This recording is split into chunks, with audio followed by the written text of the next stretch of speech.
Hey everyone, welcome to today's Explainer. So today we're unpacking a really fascinating and honestly completely counterintuitive perspective on conflict, emotional intelligence, and what it actually means to win an argument. I mean, have you ever felt the need to prove a point so badly that you practically alienated every single person in the room? Yeah, we've all been there. We're going to explore some ideas from a piece by author Zufeng that absolutely challenge our most basic assumptions about being right. Let's jump right in. So I want you to think back for a second. Think about a time when you were in a group, maybe at work, maybe with family, and a decision just had to be made. You had plan A, and you just knew in your bones it was the superior plan.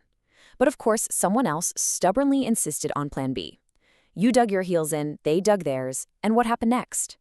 Well, according to the author we're studying today, when both sides just flat out refuse to compromise, conflicts blow up. Anger and negative emotions start swirling like a tornado. And suddenly, a simple disagreement over a project leaves both of you feeling totally depressed and just joyless for days on end. And the crazy thing, that's just at the micro level. Okay, let's dive into this because the author, Zufeng, scales the simple refusal to yield from personal misery all the way up to global catastrophes. I mean, think about it. Why is the divorce rate so high today? Zufeng argues that a massive reason is just each side believing they are right and adamantly refusing to give an inch. And the exact same goes for the business world. Partnerships dissolve, companies literally close their doors, simply because people rigidly stick to their own views.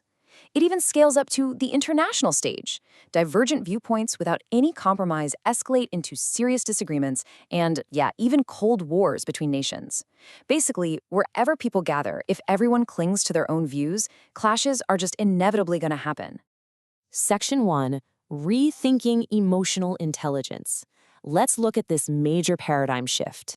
Now, what's really interesting about this slide is that if clinging to your viewpoint is causing all this destruction, we clearly need to completely rethink what it means to be smart in a disagreement. Zufeng's definition of low EQ totally flips our traditional understanding on its head.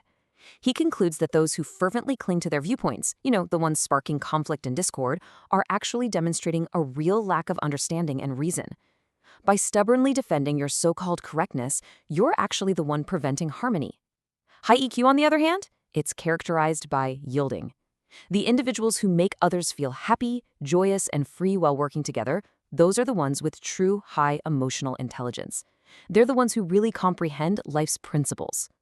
In fact, the author even goes so far as to call them extraordinary individuals.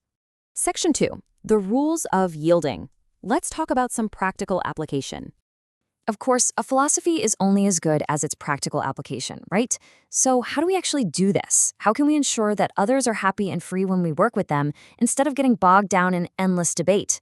Well, Zufeng provides a super interesting framework broken down into two distinct scenarios. First up, working without a leader.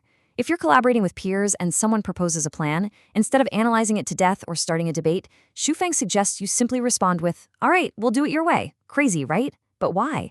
Because doing this instantly avoids the birth of a conflict. Plus, practically speaking, if things go wrong, the person who suggested the plan shoulders the blame anyway. Second scenario, working with a leader. And honestly, this is where it gets incredibly challenging for most of us. The rule here is to abide by their decision wholeheartedly. Let's explore exactly what that entails. So the crucial point is captured perfectly in the source text.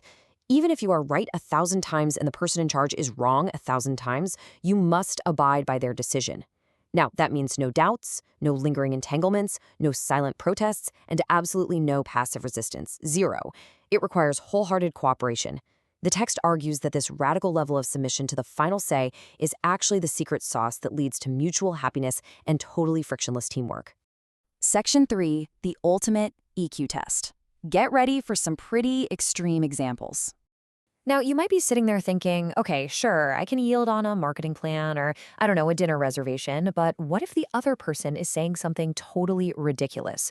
Well, the offer actually anticipates this. Imagine you're standing with an acquaintance and they look you dead in the eye and casually state, "Dog excrement smells lovely." I mean, how do you even respond to that?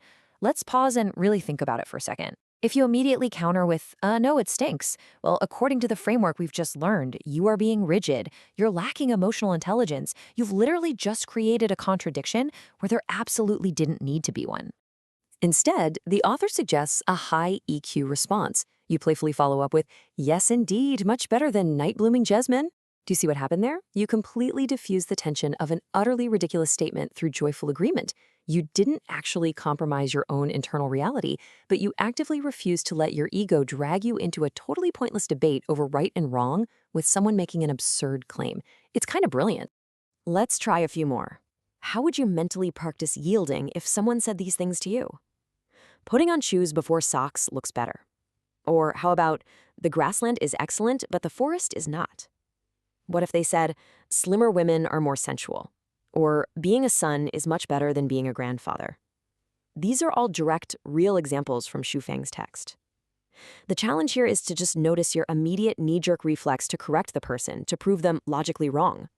This explainer is challenging you to instead find a way to delightfully agree, to bend like a reed in the wind rather than snapping under the pressure of always having to be correct. Finally, section 4, the cosmic perspective. Let's zoom way out for a minute.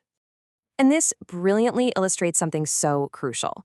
We've covered the practical and even the playful sides of this idea, but let's slow things down for a moment as we wrap up. To truly grasp why the author advocates for this level of extreme yielding, we have to zoom way, way out and look at the philosophical core of this message.